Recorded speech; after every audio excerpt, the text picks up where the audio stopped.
વિદ્યાર્થી મિત્રો મજામાં? આજના દિવસે આપણે વાત કરવાની છે પીએચ માપક્રમની. તો ચલો પહેલાં તો પીએચ શું છે ને એ હું તમને ક્લિયર કરી દઉં. તો પીએચ છે ને એ જોઈને જ ખબર પડી જાય કે માપક્રમ છે. શું માપવાનું? એસિડની અંદર રહેલી એસિડિકતા અને બેઝમાં રહેલી બેઝિકતા. કેવી રીતે મપાય?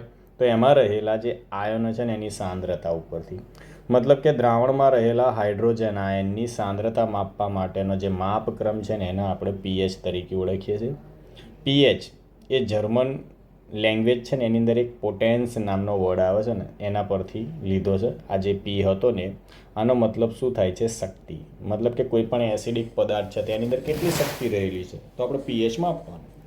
મતલબ કે એની અંદર રહેલા H+ આયન હોય એ શોધવાના. હવે પીએચ માપક્રમ છે તો એ શરૂ પણ થતો હશે, અંત પણ થતો હશે. શરૂઆત ક્યાંથી થાય? 0થી થાય. અંત ક્યાં થાય? તો એ 14. હવે થાય છે શું? એક્ઝેક્ટ સેન્ટરની અંદર કોણ રહેલા છે? 7. તો આ 7 છે ને એ તટસ્થ હોય છે.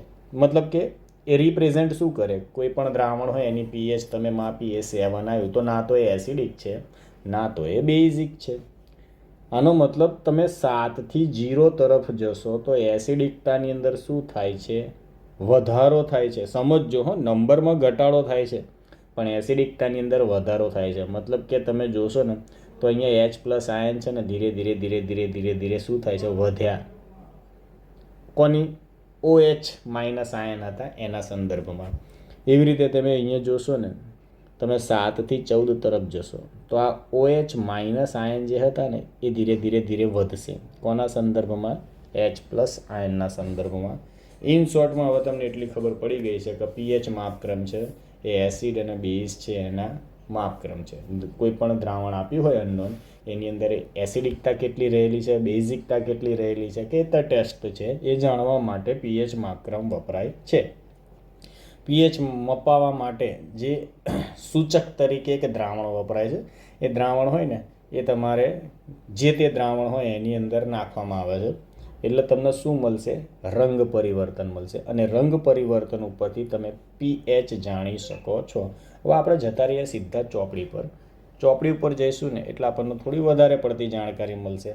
તમારી સ્ક્રીન ઉપર જોશો તો મેં અંડરલાઇન કરેલી છે. એ વસ્તુ પહેલાં આપણે વાંચી લઈએ પછી સમજાવું. આપણે સાર્વત્રિક સૂચક કે જે કેટલાક સૂચકનું મિશ્રણ છે તેનો ઉપયોગ કરીને સાર્વત્રિક સૂચક દ્રાવણમાં H+ આયનોની જુદી જુદી સાંદ્રતાએ જુદા જુદા રંગ આપે છે ને એ વસ્તુ દર્શાવી. એ કઈ રીતે દર્શાવવામાં આવી? તો અહીંયા તમે ચોપડીની અંદર જોશો ને તો અહીંયા આપેલું છે. જુઓ, આ રંગ પરિવર્તન આપ્યા છે. મતલબ આની અંદર થાય શું કે એક બીકર લેવાનું, એ બીકરની અંદર કોઈ એક દ્રાવણ છે. આ કયું છે? એસિડિક છે કે બેઝિક એ ખબર નથી. હવે હું શું કરીશ? અહીં ટીપા નાખીશ. કોના નાખીશ? સૂચકના. આ સૂચક કયો હશે? સાર્વત્રિક સૂચક. કયો સૂચક? સાર્વત્રિક સૂચક. હું જેવા સાર્વત્રિક સૂચકના ટીપાની અંદર નાખીશ શું થશે? આમાંથી કોઈ એક રંગ પરિવર્તન દર્શાવશે. ઇમેજિન કરો કે યલો કલર દેખાય છે તો એની પીએચ કેટલી થઈ? 4 થઈ. મતલબ કે એસિડિક છે.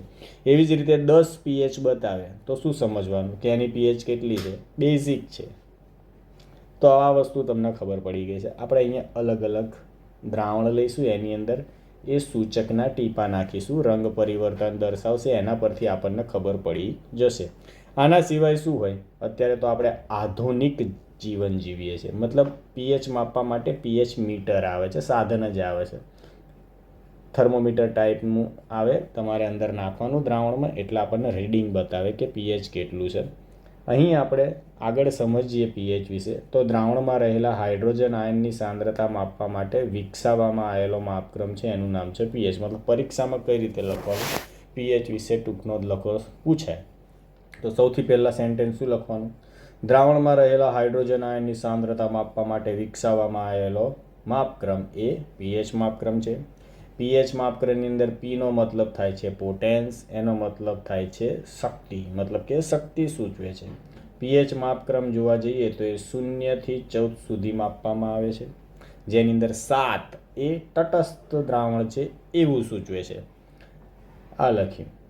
પીએચ માપક્રમ પરથી 7થી ઓછા મૂલ્ય એસિડિક દ્રાવણ સૂચવે અને 7થી વધુ હોય મતલબ કે 14 સુધી, 14ની આગળ નહીં હો, તો એ OH માઇનસ આયનની સાંદ્રતા સૂચવે છે. મતલબ 7થી 0 તરફ જાઓ તો H પ્લસ આયન જુઓ તમે અહીંયા દેખાતું હશે વધારો થાય છે કે નહીં, ધીરે ધીરે ધીરે ધીરે H પ્લસ આયનમાં વધારો થયો.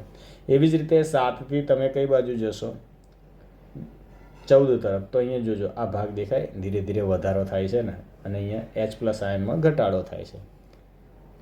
pH જે છે એ માપવા માટે અહીંયા તમે જોશો તો એક પ્રવૃત્તિ આપી છે. નીચે આપેલા દ્રાવણો જે છે મતલબ આ દ્રાવણો છે એના pH મૂલ્યોની પરખ કરો. પરીક્ષાની અંદર તમને આ રીતે અલગ અલગ દ્રાવણ આપી દે, એના પછી સાર્વત્રિક સૂચક આપી દે, હું તમને કલર ચેન્જ થવાનો છે એના માટેની માપપટ્ટી આપી દઉં તો તમારી માટે ઇઝી થઈ ગયું ને કોઈ પણ વસ્તુની pH માપવાની. ચલો આપણે અહીંયા પરીક્ષાની અંદર પૂછાય છે ને એની જ pH માપીએ. સૌથી પહેલાં તો આપણું જઠર છે એની અંદર એસિડ છે ને એવું બધા કહે છે. જઠરનું એસિડ કેટલું સ્ટ્રોંગ છે તો અહીંયા જુઓ કેટલું લખ્યું છે, આશરે 1.2 જેટલી pH હોય, મતલબ કે સોનું હોય ને એને પણ પીગળાઈ દે, એટલે સોનાનો સિક્કો ગળી ના જતા. પછી લીંબુ હોય છે ને એની pH કેટલી હોય છે 2.2 હોય છે. શુદ્ધ પાણી અને રુધિર એની pH 7.4 હોય છે. પરીક્ષાની અંદર આ પૂછેલું છે કે આપણા રુધિરની pH કેટલી 7.4. ધ્યાન રાખજો આપણું રુધિર એસિડિક નથી, એ તટસ્થ છે અને સહેજ બેઝિક છે. Most important milk of magnesia એસિડિટીની દવા. પરીક્ષાની અંદર પૂછાય છે આની pH કેટલી છે 10 અને NaOHની કેટલી 14. ચલો આટલું આવડી ગયું. હજી આગળ જઈએ આપણે. એસિડ અને બેઝની પ્રબળતા અનુક્રમે કોના ઉપર ડિપેન્ડ હોય, H પ્લસ આયન તો એસિડ, OH માઇનસ આયન તો બેઝ, અને એની સંખ્યા ઉપર આધાર રાખે. આ હાઇડ્રોક્લોરિક એસિડ છે અને બીજો એસિટિક એસિડ છે. આ બંનેની આપણે વાત કરવાની છે, બહુ ઇમ્પોર્ટન્ટ વસ્તુ છે. હાઇડ્રોક્લોરિક એસિડ હોય ને એક બીકર લેવાનું, એની અંદર હું હાઇડ્રોક્લોરિક એસિડનું જલીય દ્રાવણ લઈશ, બીજું બીકર લઈશ એની અંદર એસિટિક એસિડનું જલીય દ્રાવણ લઈશ. આ કોણ છે તો કે HCl હાઇડ્રોક્લોરિક એસિડ છે. આ કોણ છે CH3COOH એસિટિક એસિડ છે. હવે શું થશે એ જોઈએ.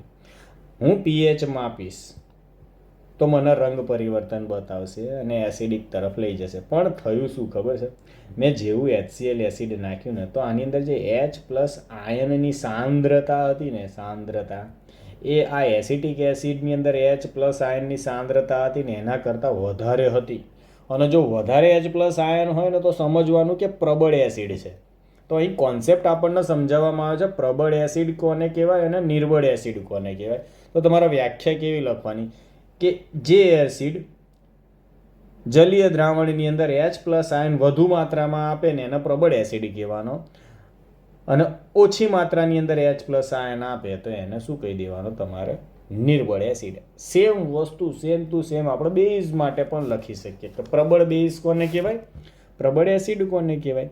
આની અંદર H પ્લસ આયન હતા એની જગ્યાએ બેઝની અંદર કયા આયન લેવાના તમારે OH માઇનસ આયન લઈ લેવાના.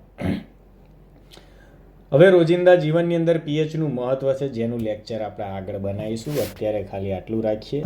વંદે માતરમ. જો આ વિડીયો તમને સારો લાગ્યો હોય તો તમારા મિત્રો તરફ તમે આગળ મોકલો. મેં એક વોટ્સઅપ ગ્રુપ બનાવ્યું છે, એ વોટ્સઅપ ગ્રુપની અંદર તમારે જોડાવવું હોય ને તો ChemAid,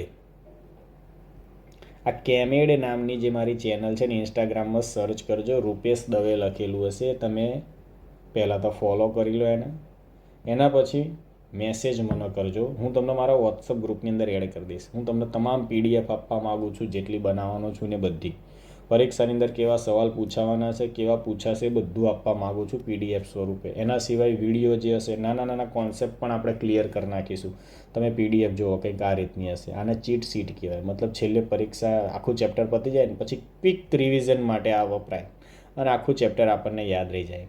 અને છેલ્લે હું એક આ PDF જે છે ને ચીટ સીટ એના પણ ક્વિક રિવિઝન વિડીયો બનાવવાનો છું. મતલબ કે 5-10 મિનિટની અંદર તો આખું ચેપ્ટર તમને રિવિઝન થઈ જશે. ચલો બાય, વંદે માતરમ.